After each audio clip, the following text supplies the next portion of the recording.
Okay, Assalamualaikum warahmatullahi wabarakatuh, and very good evening. Okay, saya dapat banyak persoalan bagaimana kita nak create cloud account, okay, yang kemudiannya kita dapat install pelbagai software untuk IoT, right? Okay, so first of all, kita kena make sure what service of cloud that kita interested to subscribe with. Okay, for me, saya suka DigitalOcean sebab dia punya subscription cost dia is very straightforward. Okay, the one that I like is the minimum one, yang paling murah, iaitu $5 sebulan. Okay, so macam mana kita nak create, right? So first sekali kita kena masuk dalam DigitalOcean punya website ni dan kita sign up untuk new account. Okay, boleh pilih lah dekat sini sama ada kita nak sign up dengan Google ke ataupun GitHub ke. Okay, so you complete all the registration first, and then lepas kita dah register dengan account dengan DigitalOcean ni, kita akan dapat account tu, kita login. Lepas kita login tu, kita akan dapat macam ni. Okay, so yang ni ialah yang ni saya punya account lah. Okay, so bila kita dah dapat account yang kita dapat gunakan, okay, kita kalau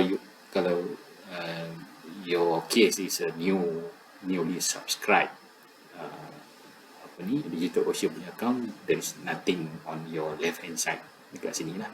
Okay, macam ni saya dah ada beberapa project yang saya dah create. Okay, so you can create a new project, okay, or straight away can use this menu, which is we call it create. Okay, never mind, we create a new project. Okay, kita namakan projek yang baru ni sebagai for you. Okay, so dia kita tell us what it's for. Okay, so select the purpose.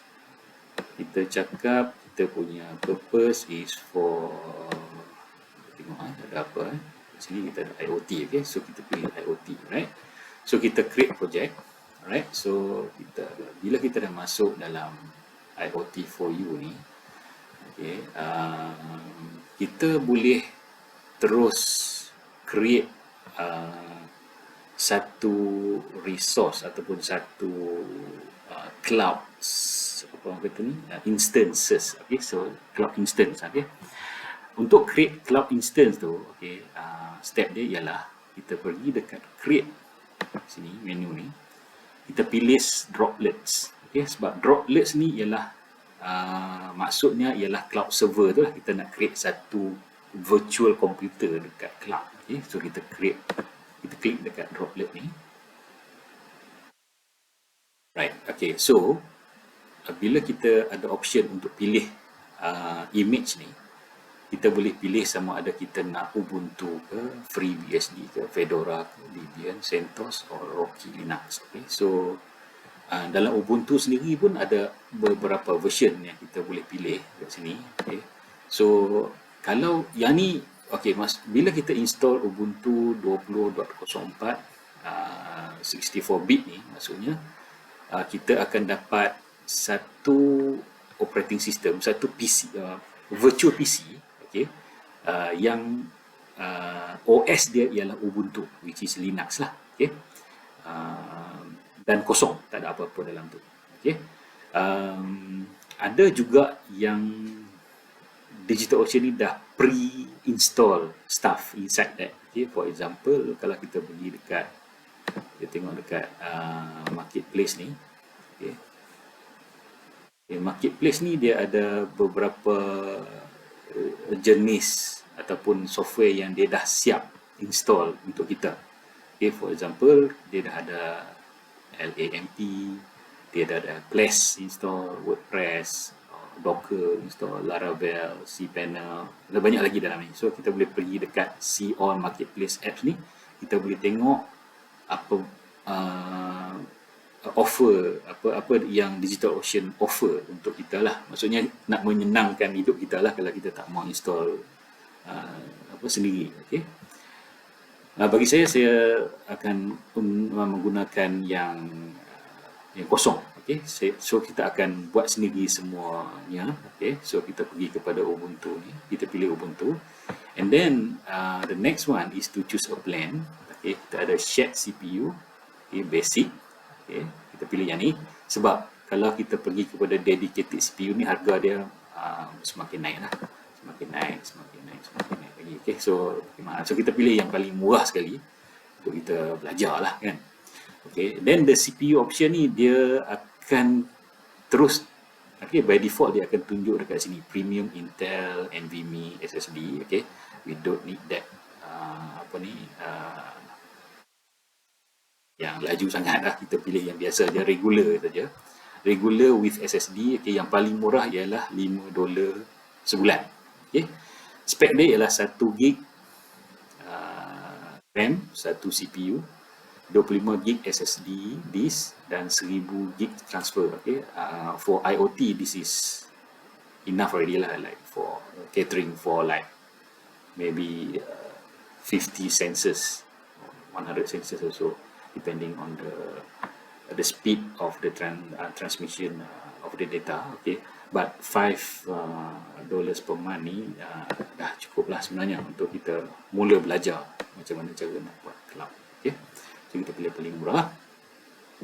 And then the storage kita maintain lah, sebab storage yang dia bagi ni, storage ni ialah dia punya, kalau kita dalam PC tu kita kata sebagai hard disk kita lah.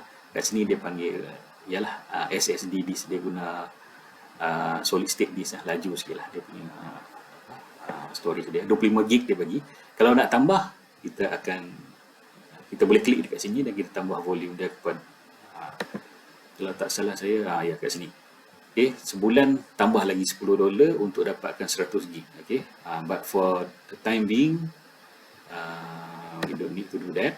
Okay, so we skip that. Okay, remove volume. Okay, so we don't need that.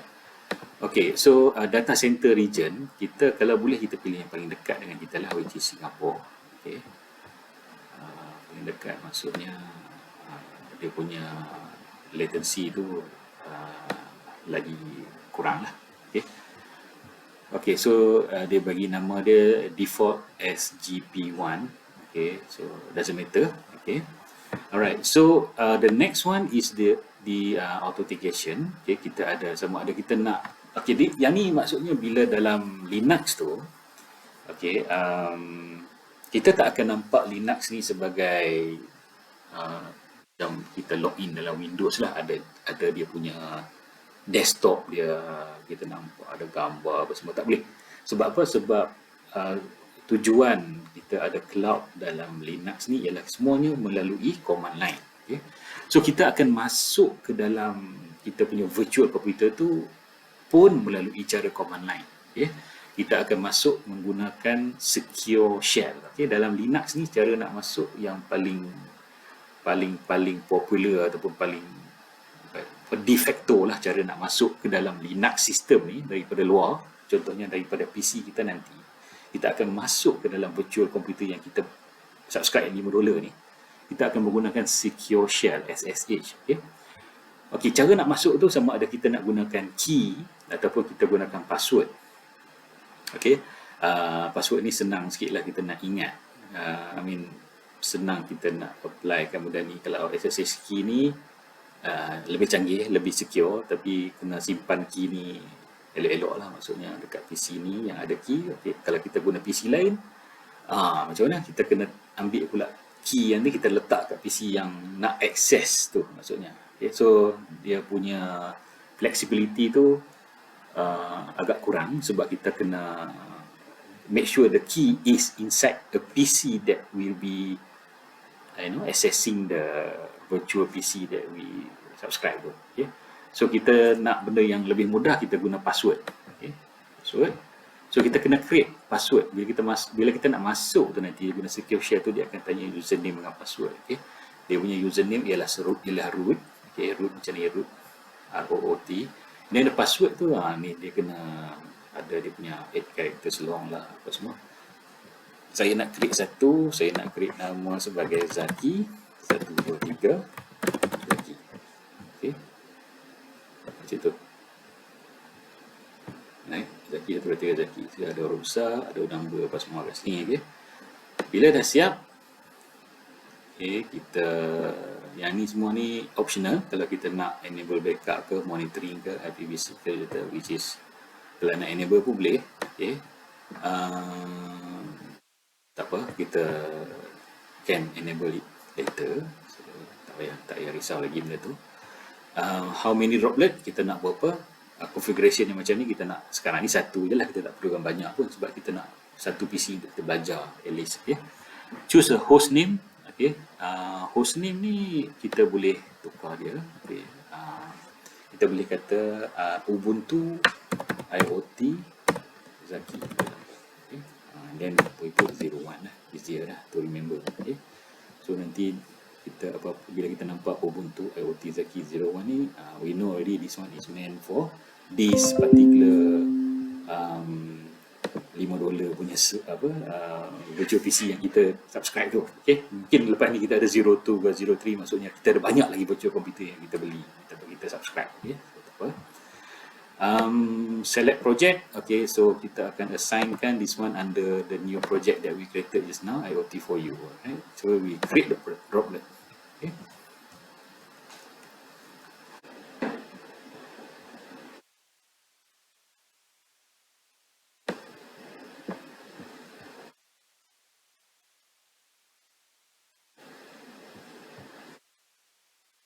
Okay. Dalam masa limit masa sikit mungkin dalam seminit macam tu, kita akan nampak whatever yang kita dah pilih tadi created dekat sini. Okay. So macam tadi saya create Ubuntu IoT Zaki 01. Okay. Dah appear dekat sini. Okay. IP yang dia bagi ialah 157.245.148.212. Okay. So kita akan dapat akses IP address ni. Kita akan dapat akses kita punya virtual machine ni. Okay. Maksudnya kita punya virtual computer ni menggunakan IP address ni. Okay. Macam mana cara kita nak akses? Okay, nanti saya ajar. Okay. Okay, so this is how we create a virtual computer lah dalam Linux base, okay, Ubuntu. Okay, satu benda yang saya nak cakap kat sini ialah dalam kita nak create benda ni, kita kena dulu register kita punya credit card. Okay, untuk DigitalOcean ni, payment of the DigitalOcean ni, kita kena masukkan detail of our credit card lah dekat payment. Okay, saya dah ada dia punya billing dia dekat sini. Billing ni. Okay, dia akan minta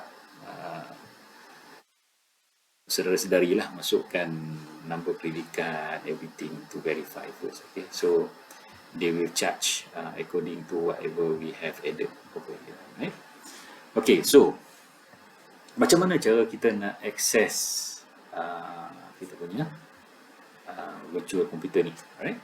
Kita akan guna secure shell. Okay, tapi macam mana kita nak access menggunakan secure shell ni daripada Windows? Okay, kita punya PC, sebab saya PC sekarang ni ialah Windows, okay, Dell Windows. Okay, saya nak masuk ke dalam virtual computer ni, macam mana? Okay, satu cara yang paling saya suka ialah menggunakan satu software nama PuTTY. Okay, PuTTY ada yang sebut PuTTY. Okay, okay, kita kena download PuTTY ni dulu. Okay, tekan, kita download PuTTY ni dekat sini. Okay, download. Okay.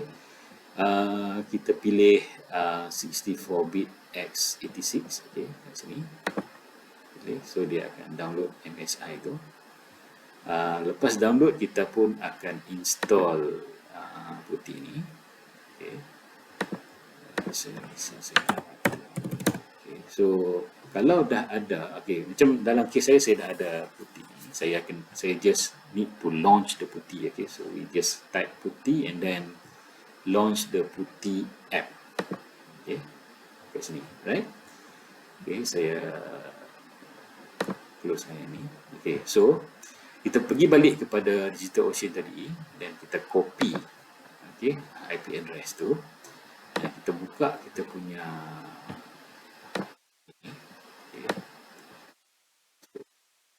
kita paste kat sini. Okay, kita paste 157.245.148.212. Okay, port dia kita maintain 22 like this. Okay, we just click open macam ni. Okay, so dia akan tanya security alert, dah semua ni, kita just accept. Okay, now dia tanya login as, kita type root dan password. Saya tadi ialah Zaki huruf kecil 1 2 3 and then Z huruf besar KAKI, enter. Alright, okay, so we are now already accessing the DigitalOcean virtual computer yang kita dah create, yang $5 tadi tu. Okay, okay, sekarang ni kita dalam command line of the instance yang kita dah subscribe tadi tu, yang Ubuntu IoT Zaki 01. Okay, dah selamat dah dekat sini. Okay, kita tengok yang ni kena ada kemahiran sikit lah, Linux command line. Okay, antara yang paling popular dan paling basic ialah ls, maksudnya kita kena list apa yang ada dekat dalam directory ni, ataupun kita kena tengok pwd dulu, kita duduk dekat mana. Okay, so sekarang ni kita duduk dalam satu folder nama root. Okay, so ni kita nak tahu kita dalam folder mana, kita type pwd. Okay, kalau kita nak tahu apa folder yang ada dalam Ubuntu ni, kita type cd, dan kita type slash, and then kita type ls. Okay, so kita akan nampak semua folder-folder yang ada dalam virtual computer yang kita dah beli yang $5 ni. Okay, kita ada bin, boot, dev, etc, home, lib, semua. One of it is root. Okay, so meaning the root here is the home directory for our login. Okay, because we login as root. Okay, by default yang root ni kan, kita nama tadi kita punya login ialah root kan, tadi kan login as root ni. Okay, so bila masuk saja dia akan pergi kepada root punya folder, dan kita perhatikan tadi dalam root punya folder kita kena cd root. Kita tengok dalam ni tak ada, ada satu snap, yang ni ialah default punya folder lah. Okay, doesn't matter. Okay, but technically under root is nothing lah, it's a blank punya folder, tak ada apa. Okay, okay, so this is command line punya skill lah going forward. Okay, so but to install IoT punya software, contohnya macam Node-RED, InfluxDB, Mosquito, which is MQTT broker lah, dan Grafana, kita kena menggunakan some basic command line lah untuk do the installation. Okay, dia ada dua cara untuk install all of this software. Okay, cara yang pertama ialah kita install one by one. Maksudnya kita install Node-RED dulu, and then follow, after dah finish kita follow by install InfluxDB. Kalau dah finish juga, then kita follow by installing the Mosquito punya, which is MQTT broker, then follow by Grafana. Okay, so kita ada 4 software kita kena install dekat sini lah, one by one. Okay, satu lagi cara ialah kita menggunakan satu kaedah yang agak mudah. Kita panggil benda ni ialah Docker. Okay, Docker container. Okay, kita menggunakan kaedah Docker ni, kita masukkan satu script dekat Docker ni, dan kita run that Docker terhadap script tu, dan nanti dia akan ambil script tu dan dia auto install semua benda dekat kita. Okay, semua ni installation menjadi mudah lah, sebab dia akan script yang kita pre-create. Okay, so saya akan tunjuk cara yang punya method lah, which is easier. Okay, okay, first of all kita kena clear dulu semua. Okay, clear, right? So first of all kita kena install Docker dulu. Okay, so sudo Docker tu ialah satu container untuk kita menjalankan aktiviti installation ni, dan juga Docker ni ialah satu benda yang satu software, satu yang portable. Okay, so dia amat mudah untuk control satu-satu software tu. Okay, so sudo app. Oh, sebelum tu kita kena do some sudo app. Okay, app update first. Okay, so yang ni tujuan dia untuk kita tengok kalau ada package-package yang perlu kita update lah dalam Ubuntu yang kita baru install ni. Okay, nampaknya macam banyak juga kita boleh update lah kita kalau kita nak. Okay, tapi tak apa, saya tak nak run sudo app upgrade because sometimes it takes some like an hour to complete it. Okay, saya teruskan dengan install Docker, sudo app install Docker. Okay, so kita install Docker dulu.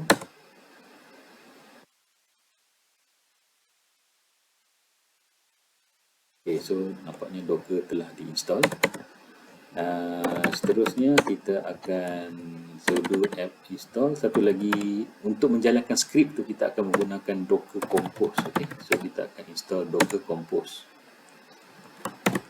Okay, so Docker dengan Docker Compose ni kita kena install dulu. Okay, kemudian kita akan loadkan skrip tu nanti.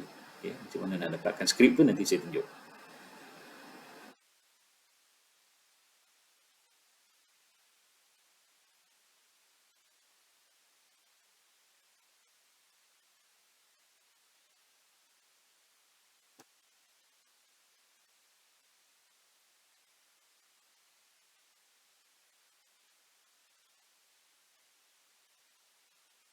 Okay, dah berjaya install. Okay, so Docker pun ada. Compose. So maksudnya dua-dua pun dah ada version seperti yang kelihatan tu lah. Okay. Alright, so Docker Compose ni dia bergantung kepada satu file yang dinamakan sebagai YAML. Okay, YAML. Okay, macam mana kita nak ambil YAML file? Saya dah pre-create that file. Okay, dekat dalam GitHub saya. Okay, https github.com/zaki75. Okay. Okay, so kita pergi kepada repositories. Okay, kita pergi kepada cloud training. Okay.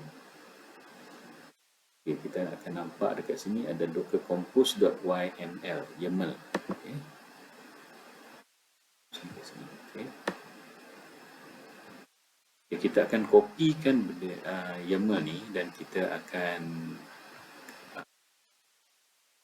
pastekan dekat file yang kita akan namakan dengan nama yang sama macam ni. Okay. Okay, first of all kita pergi balik kepada kita punya SSH ni, kita punya putih ni, tapi kepada kita punya home cd home tu ialah tilde. Okay. Home. Okay. Dan kita check dulu. Okay, so home kita macam yang saya kata tadi ialah /root. Maksudnya dia akan masuk kepada home root untuk ialah kita punya login root tu. Okay. So kita check ada snap. Okay. So kita akan create YAML tu dekat sini. Okay. So kita akan menggunakan satu editor nama Nano. Okay. Nano Docker Compose. Okay. Nama dia akan sama macam dalam ni. Okay. docker-compose.yml. Okay. YML. Okay. Right. So kita masuk ke dalam satu editor yang sekarang ni kosong. Okay. Kita kena isikan dekat dalam editor tu. Apa yang kita nak isi, kita akan isikan benda ni apa, all the statement inside here. So, kita panggil YAML script ni lah. Okay. So kita klik macam mana kita nak copy ni, yang cara yang paling senang. copy raw contents. So kita klik dekat copy raw contents, okay, kita pergi balik kepada kita punya nano tadi tu, kita klik belah kanan, dia dah copy dah automatically semua untuk kita. Okay. Nano ni dia tak boleh guna apa tu mouse, dia kena guna arrow tu je. Okay. Tengok dekat sini. Apa yang ada dalam YAML tu ialah first kali saya introduce satu installation ataupun service semua. Okay, right. Kita Ctrl X.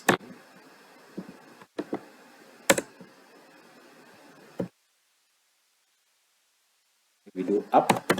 We remove off orphan flag. Okay, so they remove web server tu. Okay, so now it runs everything. So Node-RED pun dah run, Mosquito pun dah run. Okay, Grafana dah run ke belum? Oh, Grafana pun dah run. Okay, so, nampak gayanya semua dah run. Okay. Okay, bila dia dah run macam ni, okay, maksudnya our script tu dah cantik. Okay, InfluxDB pun dah cantik, Grafana pun dah cantik.